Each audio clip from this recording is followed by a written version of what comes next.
एक मिनट, अब रिकॉर्डिंग बंद हो गई थी, मैं ज़रा दोबारा की है। Patient came to you with this report, 19 weeks की प्रेगनेंसी है, शी इज़ 24 ईयर्स ओल्ड।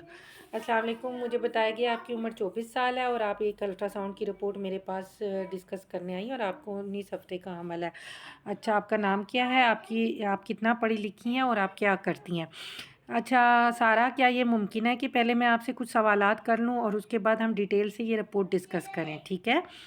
सारा, मुझे ये बताएंगी कि आपका ये पहला हमल है, कोई हमल ज़ाया तो नहीं हुआ, हमल खुद ब खुद हुआ था, प्लान था, ठीक है? हस्बैंड आपके हस्बैंड की उम्र क्या है और वो आप के कज़न है?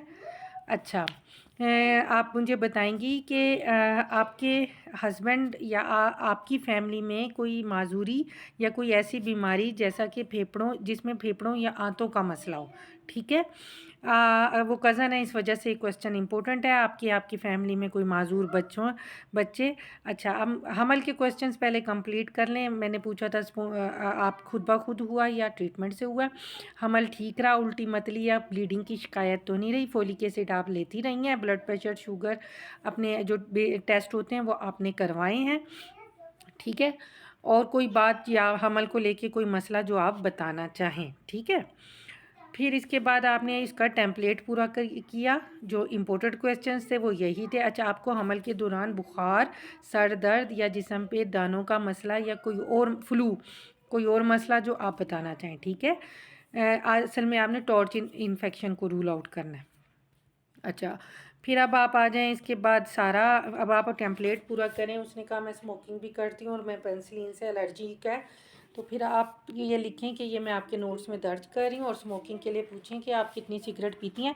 जब भी कोई भी पॉजिटिव पॉइंट हिस्ट्री में दिया जाए तो उसको वैसे नहीं छोड़ना, उसको ऐसे नहीं शो करना कि आपने सुना ही नहीं, आप वरना आपके नंबर डिडक्ट होंगे। आपने फ़ौरन रिस्पॉन्स करना है, कितनी सिगरेटें आप पी लेती हैं? आपने ये छोड़ने की कोशिश नहीं की? अच्छा, और अगर नहीं की तो हम आपको कुछ सपोर्ट, अगर की है तब भी सपोर्ट ग्रुप्स का नंबर कांटेक्ट करवाएंगे, वो आपकी इस काम में आपकी मदद करेंगे। और मुझे अच्छा लगा कि आप ये सिगरेट छोड़ना चाहती हैं, ठीक है? क्योंकि सिगरेट छोड़ने की सूरत में आपके बच्चे पे होने वाले सिगरेट के नुकसानात कम से कम होंगे, ठीक है? तो अब हम आ जाते हैं, टेम्पलेट पूरा किया आपका। पहले कोई ब्लड प्रेशर, शुगर, दमा का मसला आपको, या आपकी फैमिली में माजूर बच्चे, या ब्लड प्रेशर, शुगर, दमा की बीमारी, डाउन सिंड्रोम, बच्चे में माजूर, जहनी माजूर बच्चे, ख़ानदान में, सॉरी। इसके अलावा टेम्पलेट कंप्लीट करें। अब आ जाते हैं रिपोर्ट की तरफ। सारा, ये मैंने रिपोर्ट अस्पताल के नंबर से कंफर्म कर ली है, ये आप ही की रिपोर्ट है। सारा, मेरे पास आप अकेली आई हैं या हस्बैंड को बुलाना चाहें तो बुला लें। सारा, इस रिपोर्ट के मुताबिक मैं देख सकती हूँ कि आपके बच्चे का जो आते हैं वो उसमें मसला है।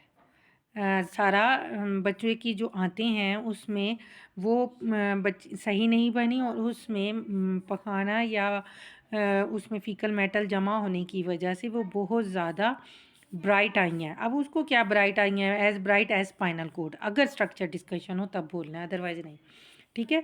इसकी वजह से सारा, इसे हमारी ज़बान में इकोजेनिक बावल कहते हैं। ये 100 में से एक बच्चे को हो सकता है। आप मेरी बात समझती हैं? और ज़्यादातर बच्चे इस अल्ट्रासाउंड के साथ नॉर्मल होते हैं, ठीक है? लेकिन इसका तयन करने के लिए अभी हमें मज़ीद टेस्ट करवाने पड़ेंगे। सारा, आप परेशान ना हो। सबसे पहले तो हम आपको फीटल मेडिसिन का आपने ज़िक्र नहीं किया, वहाँ रेफ़र करेंगे डॉक्टर, वहाँ पे आपका दोबारा अल्ट्रासाउंड किया जाएगा। आया कि बच्चे में यही मसला है या कोई और मसले भी हैं, ठीक है?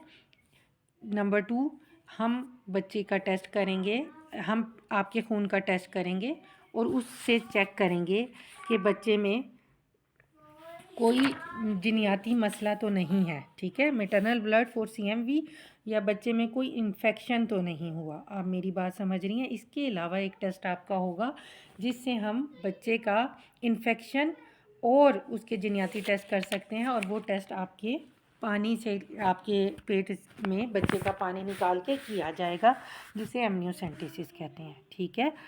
सारा, अब सबसे पहले आपने उसको बता दिया what is this, then what causes it. ये जो मैंने अभी तकरीर की है इन्वेस्टिगेशन से पहले आपने बताना है कि ये क्यों हुआ है। सारा बाज़-औक़ात ये 100 में से 1 बच्चों को होता है, मेजॉरिटी नॉर्मल होती हैं, बाज़-औक़ात इसकी कोई वजह नहीं होती, ठीक है। अगर तो सिर्फ यही मसला है तो बच्चा इंशाल्लाह ठीक होगा, लेकिन बाज़-औक़ात इसके साथ कुछ जिनियाती मसले होते हैं, जैसा कि डाउन सिंड्रोम, या एक मसला जो कि अभी आपने मुझे बताया कि आपकी फैमिली में आपके कज़न को भी है, जो कि फेफड़ों का मसला होता है, जिसे हम सिस्टिक फाइब्रोसिस कहते हैं। आप मेरी बात समझ रही हैं? उसके साथ ये हो सकता है। इसके अलावा बाज़ औक़ात माँ को कोई इन्फेक्शन हो जो बच्चे को ट्रांसफ़र हो जाए, उसकी वजह से भी हो सकता है, जिसे हमारी ज़बान में सीएमवी या टॉर्च इन्फेक्शन कहते हैं। आप मेरी बात समझ रही हैं? बाज़ औक़ात बच्चा वक़्त छोटा होता है, यानी अपनी मुद्दत से कम होता है, उसकी वजह से ऐसा होता है चूँकि वो आप में नहीं है, या सारा खुदा ना खास्ता आंतें मुड़ जाती हैं या बंद हो जाती हैं, यानी बावल ऑब्स्ट्रक्शन बताना चाह रही हूँ मैं, उसकी वजह से हो सकता है। इसका तयन हम अभी नहीं कर सकते कि इसकी क्या वजह है। अब वो जो टेस्ट मैंने आपको बताए थे तकरीर करके, अब वो बताने हैं कि अब हम आपको फीटल मेडिसिन भेजेंगे, वहाँ आपका दोबारा अल्ट्रासाउंड होगा, आपके खून के टेस्ट होंगे ताकि पता चल सके खून में इन्फेक्शन तो नहीं है, फिर बच्चे के पानी का टेस्ट होगा और उसका जिनियाती टेस्ट भी होगा, ठीक है। आप मेरी बात समझ रही हैं? और अगर आपके अंदर खुदा ना खास्ता कोई जिनियाती मसला बच्चे में आ जाता है, जैसा कि सीएमवी आ जाता है या फिर डाउन सिंड्रोम, तो फिर हमें उसके मुताबिक बच्चे को ट्रीट करना होगा। फ़ौरन टर्मिनेशन मत बताएं। सीएमवी में हम टर्मिनेशन करते हैं, डाउन में नहीं करते, ठीक है। तो अगर वो सिनेरियो आपको देना चाहेगी, वो कहेगी कि आपके पास सिस्टिक फाइब्रोसिस आ गया, तो फिर उसके मुताबिक फिर आगे चलें। अभी आपने यहीं तक बताना है, ठीक है। अभी हम ये करेंगे और उसके बाद अगर सब कुछ नॉर्मल आता है, वो कुछ भी आपको दे देंगे कि सब कुछ नॉर्मल आया है, सिस्टिक फाइब्रोसिस आ गया, सीएमवी आ गया, डाउन आ गया, तो फिर आप उसके मुताबिक आगे चलते रहेंगे, ठीक है। Any question? तो जो सिस्टिक फाइब्रोसिस है, it is a disease of digestive system and lung system, ठीक है। पेरेंट्स को क्लियर नहीं हुआ? Parents should be check for carrier status. अब अगर सिस्टिक फाइब्रोसिस है तो फिर हम ये भी कहेंगे कि आपके शोहर का भी टेस्ट होगा और आपका भी टेस्ट होगा कि हम अगर उसकी जिनियाती टेस्ट में सिस्टिक फाइब्रोसिस आ गया, फर्दर काउंसलिंग करें। तो मैं सारा, जैसा कि मैं देख सकती हूँ कि ये मसला आया है, जैसा कि आपके कज़न को भी था, तो फिर हम आपका और आपके शोहर का जिनियाती टेस्ट करेंगे कि आपके अंदर ये जिनियाती मसला तो नहीं है, ताकि हमें पता चल सकें कि बच्चे में ट्रांसफ़र होने के कितने चांसेस हैं, ठीक है। और अगर अगर आप कैरियर हुई तो फिर आपके बच्चे में 3% चांस है कि ये बीमारी हो जाए और 97% नॉर्मल होंगे, ठीक हो गया। तो ये इसके अलावा सिस्टिक फाइब्रोसिस का आप बता सकते हैं कि इसमें क्या क्या होता है? अगर आप वो कहे कि क्या होता है ये, तो सिस्टिक फाइब्रोसिस आपको जैसा कि पता है, ये एक ऐसी बीमारी है कि जिसमें जो है लंग्स को क्या कहेंगे, फेफड़े और आंतें मुतासिर होती हैं। इसमें बार बार बच्चे को चेस्ट इन्फेक्शन हो सकता है, शुगर हो सकती है, इसके अलावा उसके पित्ते में पथरी हो सकती है और सांस लेने में दुश्वारी हो सकती है। आप मेरी बात समझ रही हैं? इसके अलावा डिले एज ऑफ मिनार्की भी होती है इसमें, ठीक है। यस। अच्छा, दूसरी बात ये कि वो पूछ सकते हैं कि एक्स्ट्रा पॉइंट बता रही हूँ कि इकोजेनिक बावल जो है ना, उसकी ग्रेडिंग क्या है? ये किस कंप्लेंट के, ये डॉक्टर